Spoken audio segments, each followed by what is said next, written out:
ರಾಜ್ಯ ರಾಜಕೀಯದ 2023ರ ವಿಧಾನಸಭಾ ಚುನಾವಣಾ ಕಾವು ದಿನದಿಂದ ದಿನಕ್ಕೆ ತಾರಕಕ್ಕೇರುತ್ತದೆ. ಇದರ ಬೆನ್ನಲ್ಲೇ ಸಾಲು ಸಾಲು ಅಭ್ಯರ್ಥಿಗಳ ಘೋಷಣೆ ಜೊತೆಗೆ ಸುದ್ದಿಗೋಷ್ಠಿಗಳನ್ನು ನಡೆಸುವ ಮೂಲಕ ಕ್ಷೇತ್ರದ ಅಭ್ಯರ್ಥಿಯಾಗಿ ತಮ್ಮಗಳ ನಿಲುವುಗಳನ್ನು ಸುದ್ದಿ ಮಾಧ್ಯಮದವರ ಮುಂದೆ ಬಿಚ್ಚಿಡ್ತಿದ್ದಾರೆ. ಹಾಗೆ ಇಂದು ಹೊಸದುರ್ಗ ಕ್ಷೇತ್ರದ ಪಕ್ಷೇತರ ಅಭ್ಯರ್ಥಿ ಟಿ ಮಂಜುನಾಥ್ ಅವರು ಈ ಕ್ಷೇತ್ರದ ಅಭ್ಯರ್ಥಿಯಾಗಿ ಅಧಿಕೃತ ಘೋಷಣೆ ಹಿನ್ನೆಲೆ ಇಂದು ಮಾಧ್ಯಮ ಸುದ್ದಿಗೋಷ್ಠಿ ನಡೆಸಿದ್ದಾರೆ. ದಿನಾಂಕ 2 ಮಾರ್ಚ್ 2ರಿಂದ ನಾವು ಅಧಿಕೃತವಾಗಿ ವಿಧಾನಸಭಾ ಅಭ್ಯರ್ಥಿಯಾಗಿ ಘೋಷಣೆ ಮಾಡಿಕೊಂಡು ಮನೆ ಭೇಟಿ ಮಾಡಬೇಕು ಅಂತೇಳಿ ಈಗಾಗಲೇ ಎಲ್ಲ ನಮ್ಮ ಸ್ನೇಹಿತರುಗಳು, ಹಿತೈಷಿಗಳು, ಮುಖಂಡರು, ಹಿರಿಯರನ್ನು ಎಲ್ಲ ಸೇರ್ಕೊಂಡು ಒಂದು ಸಭೆ ಮಾಡಿದ್ದೀವಿ. ಆ ಸಭೆಯಂತೆ ಆನಕಣವೆ ರಂಗನಾಥ ಸ್ವಾಮಿ ದೇವಸ್ಥಾನದಿಂದ ಪೂಜೆ ಮಾಡಿಕೊಂಡು ಮಾದಿಹಳ್ಳಿ, ಲಕ್ಕಿಹಳ್ಳಿ, ಅಂಚಿಬಾರಿ, ಅಲ್ಲಿಂದ ಆ ಮೂಲಕ ಏನು ನಮ್ಮ ತಾಲೂಕಿನ ಈಶಾನ್ಯ ಭಾಗವಾದಂಥ ಲಕ್ಕಿಹಳ್ಳಿ, ಮಾದಿಹಳ್ಳಿಯಿಂದನೇ ಶುರು ಮಾಡಬೇಕು ಅಂತ ತೀರ್ಮಾನ ಮಾಡಿದ್ವಿ. ಸರ್, ಇನ್ನು ಟಿಕೆಟ್ ಏನಾದರೂ ಬಿಜೆಪಿ ಟಿಕೆಟ್ ಕೊಟ್ಟರೆ ಅಭ್ಯರ್ಥಿ ಆಗ್ತೀರಾ ಅಥವಾ ಇಂಡಿಪೆಂಡೆಂಟ್ ಆಗಿ ಅಭ್ಯರ್ಥಿ ಚುನಾವಣೆ ಕಣಕ್ಕಿಳಿತೀರಾ ಸರ್? ಈಗಾಗಲೇ ಎರಡೂ ಪಕ್ಷಗಳಿಗೆ ಹಾಲಿ ಮಾಜಿ ಶಾಸಕರುಗಳು ಇರೋದ್ರಿಂದ ನಾನು ಪಕ್ಷೇತರವಾಗಿ ಸ್ಪರ್ಧೆ ಮಾಡಬೇಕು ಅಂತ ತೀರ್ಮಾನ ಮಾಡ್ಕೊಂಡು ಈಗಾಗಲೇ ತಾಲೂಕಾದ್ಯಂತ ಪಕ್ಷೇತರ ಅಭ್ಯರ್ಥಿಯಾಗಿ ಸ್ಪರ್ಧಿಸ್ತೀನಿ ಅಂತಕ್ಕಂಥದ್ದು ಹೇಳಿದ್ದೀನಿ. ಏನಾದರೂ ಮುಂದೆ ರಾಷ್ಟ್ರೀಯ ಪಕ್ಷಗಳು ಟಿಕೆಟ್ ಕೊಡ್ತೀವಿ ಅಂತ ಬಂದಂಥ ಸಂದರ್ಭದಲ್ಲಿ ನಮ್ಮ ಎಲ್ಲ ಹಿತೈಷಿಗಳು, ಹಿರಿಯರು, ಮುಖಂಡರುಗಳ ಜೊತೆ ಚರ್ಚೆ ಮಾಡಿ ತಗೋಬೇಕೋ ಬೇಡ ಅನ್ನೋದ್ರ ಬಗ್ಗೆ ಅವರ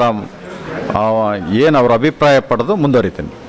ಸರ್, ಇನ್ನು ಈ ಕ್ಷೇತ್ರದಲ್ಲಿ ಮೂಲಭೂತವಾಗಿ ನೀವು ಕಂಡಂತಹ ಈ ತಾಲೂಕಿನ ಪ್ರಜೆಗೆ ಏನು ಸಮಸ್ಯೆ ಆಲಿಸಿದ್ರೆ ಅದನ್ನು ಯಾವ ನಿಟ್ಟಿನಲ್ಲಿ ಪರಿಹರಿಸಬೇಕಂತೇಳಿ ಚುನಾವಣೆ ಕಣಕ್ಕಿಳಿದಿದೆ. ನಮ್ಮ ತಾಲೂಕು ಮಲೆನಾಡು ಅಲ್ಲ, ಏನೂ ಅಲ್ಲ.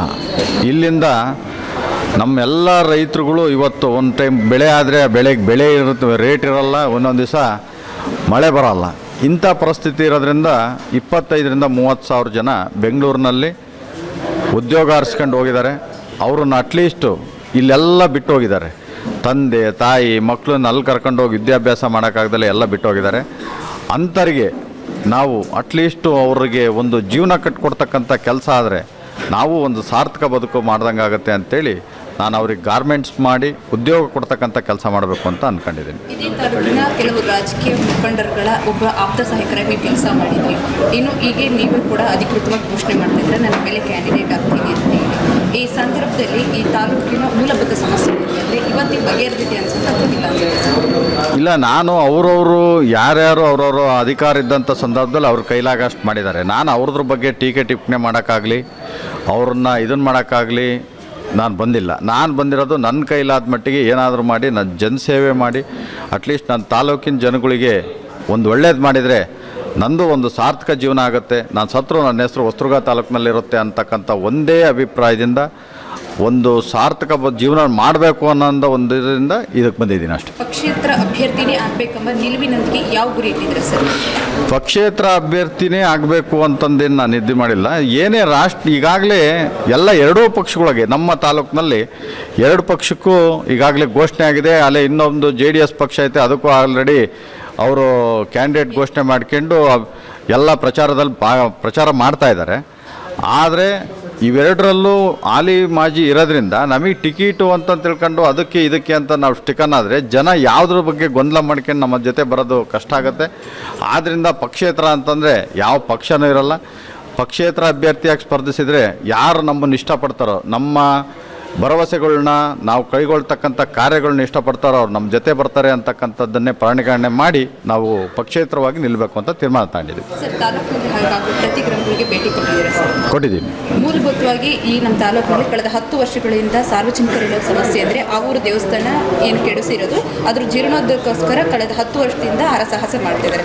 ಅದ್ರ ನಿಟ್ಟಿನಲ್ಲಿ ತಮ್ಮಲ್ಲಿ ಯಾರಾದರೂ ಬೇಡಿಕೆ ಇಟ್ಟಿದ್ದಾರೆ ಸರ್? ಅದನ್ನು ಹೇಗೆ ರೀತಿ ಸಾಲ್ವ್ ಮಾಡಬೇಕಂತ ನೀವು ಮುಂದಿನ ದಿನಗಳಲ್ಲಿ ಅಧಿಕಾರಕ್ಕೆ ಬಂದರೆ ಯಾವ ರೀತಿ ಪ್ಲಾನ್ ಮಾಡ್ತೀರಿ ಸರ್? ನಾನೇನು ಹೇಳಪ್ಪ ಅಂದರೆ ಎಲ್ಲ ನಮ್ಮ ತಾಲೂಕಾದ್ಯಂತ ಇರ್ತಕ್ಕಂಥ ಎಲ್ಲ ಗ್ರಾಮಸ್ಥರಿಗೆ ಫಸ್ಟು ನಾವು ಏನು ಬಡ್ಜೆಟ್ ಮಾಡ್ಕೊತೀವಿ ಒಂದು ದೇವಸ್ಥಾನ ಕಟ್ಟೋಕ್ಕೆ, ಆ ದೇವಸ್ಥಾನಕ್ಕೆ ಅನುದಾನ ಎಷ್ಟು ಸಿಗ್ಬೋದು ಅಂತಕ್ಕಂಥದ್ದನ್ನು ಫಸ್ಟ್ ಮನವರಿಕೆ ಮಾಡ್ಕೊಡ್ಬೇಕು ಅವರಿಗೆ. ಯಾಕಂದರೆ ಇರೋ ದೇವಸ್ಥಾನ ಕಿತ್ಕೊಂಡು ಆ ದೇವರಿಗೂ ಪೂಜೆ ಇಲ್ದಂಗಾಗಿ ನಮಗೂ ಪೂಜೆ ಇಲ್ದಂಗಾಗಿ ರಾಜಕೀಯ ವ್ಯಕ್ತಿಗಳನ್ನ ಬೈಕಂದು ಓಡಾಡ್ತಕ್ಕಂಥ ಪರಿಸ್ಥಿತಿ ನಿರ್ಮಾಣ ಆಗಬಾರ್ದು. ನಾವೇನು ಮಾಡಬೇಕು, ರಾಜಕೀಯ ವ್ಯಕ್ತಿಗಳು ನಿಂತಂಥವ್ರು ಫಸ್ಟು ನಮ್ಮ ಕೈಗೆ ಏನಾಗುತ್ತೆ, ಎಷ್ಟಾಗುತ್ತೆ ಅಷ್ಟು ಹಣ ಒದಗಿಸ್ಕೊಡ್ತೀನಿ. ಉಳಿದಿದ್ದು ನೀವು ಏನು ಗ್ರಾಮಸ್ಥರಿದ್ದೀರೋ ನೀವು ಸೇರ್ಕೊಂಡು ನೀವು ಏನು ಬಡ್ಜೆಟ್ ಮಾಡ್ಕೊಂತೀರೋ ಅದಕ್ಕೆ ತೀರ್ಮಾನ ನೀವು ಪೂರ್ಣಗೊಳಿಸ್ಕೊತೀವಿ ಅಂತಕ್ಕಂಥದ್ದನ್ನ ಮನವರಿಕೆ ಮಾಡಿಕೊಟ್ವಿ ಅಂದರೆ ಯಾರೂ ದೇವಸ್ಥಾನ ಕೆಡವಲ್ಲ. ಎಷ್ಟಾಗುತ್ತೋ ಇಲ್ಲಪ್ಪ ಇಷ್ಟೇ ದುಡ್ಡಿರೋದು ಇಷ್ಟರೊಳಗೆ ಇಂಥ ದೇವಸ್ಥಾನ ಆಗಿದ್ರೆ ಮಾಡ್ಕೊಳ್ಳೋಣ, ಇಲ್ಲ ಅಂತಂದರೆ ಬೇಡ ಅಂತಕ್ಕಂಥ ತೀರ್ಮಾನ ಮಾಡ್ತಾರೆ. ಇಲ್ಲ ಅಂದರೆ ನಾವು ಅಷ್ಟು ಕೊಡ್ತೀವಿ ಇಷ್ಟು ಕೊಡ್ತೀವಿ ಅಂತ ಹೇಳ್ಕೊಂತ ಹೋದರೆ ಖಂಡಿತ ನಮ್ಮನ್ನು ಬೈಕೊಂಡು ಓಡಾಡ್ತಾರೆ ಅಂತಕ್ಕಂಥದ್ದು ನಾನು ಹೇಳ್ತೀನಿ.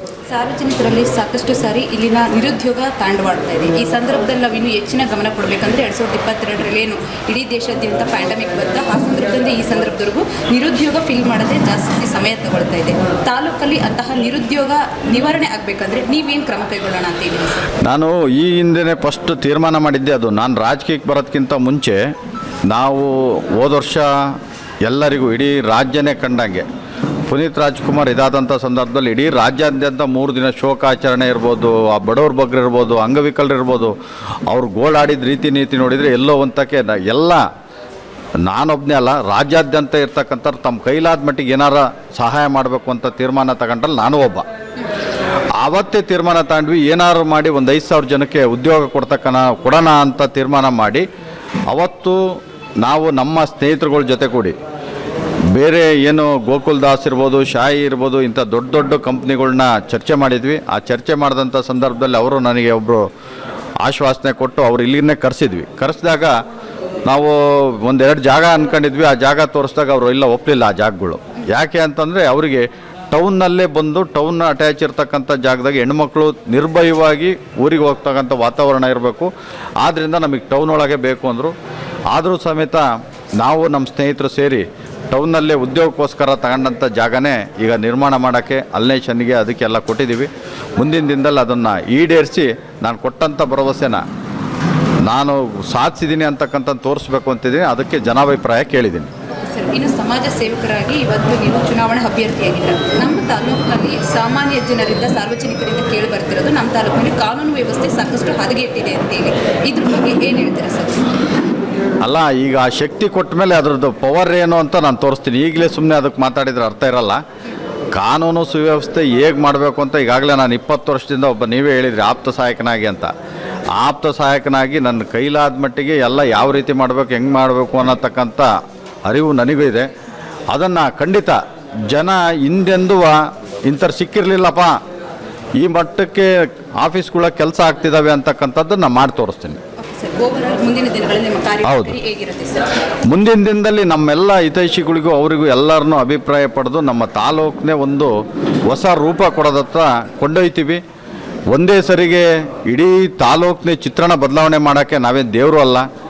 ಆದರೆ ಜನ ಅಭಿಪ್ರಾಯದಂತೆ ಜನಗಳಿಗೋಸ್ಕರ ಏನು ಅವಶ್ಯಕತೆ ಐತೋ ಆ ಅವಶ್ಯಕತೆಯನ್ನು ಪೂರೈಸೋದ್ರ ಬಗ್ಗೆ ಪ್ರಾಮಾಣಿಕವಾಗಿ ಪ್ರಯತ್ನ ಮಾಡ್ತೀವಿ ಅಂತಕ್ಕಂಥದ್ದು ಹೇಳ್ತೀನಿ. ಚುನಾವಣೆ ಸಂದರ್ಭದಲ್ಲಿ ಸಾರ್ವಜನಿಕರಿಗೆ ಸಾಕಷ್ಟು ಆಶೆ ಆಮಿಷಗಳನ್ನು ಕೊಟ್ಟು ಮತ ಹಾಕಿಸ್ಕೊಳ್ತಾರೆ. ಅಂತಹ ಸಂದರ್ಭದಲ್ಲಿ ಸಾರ್ವಜನಿಕರಿಗೆ ಏನು ಕಿವಿ ಮಾತಾಡ್ತಾರೆ? ನಾನು ಈಗಾಗಲೇ ಎಲ್ಲ ತಾಲೂಕಿನಲ್ಲೆಲ್ಲ ಪೂರ್ತಿ ಅದನ್ನೇ ಹೇಳ್ಕೊಂತ ಬಂದಿರೋದು.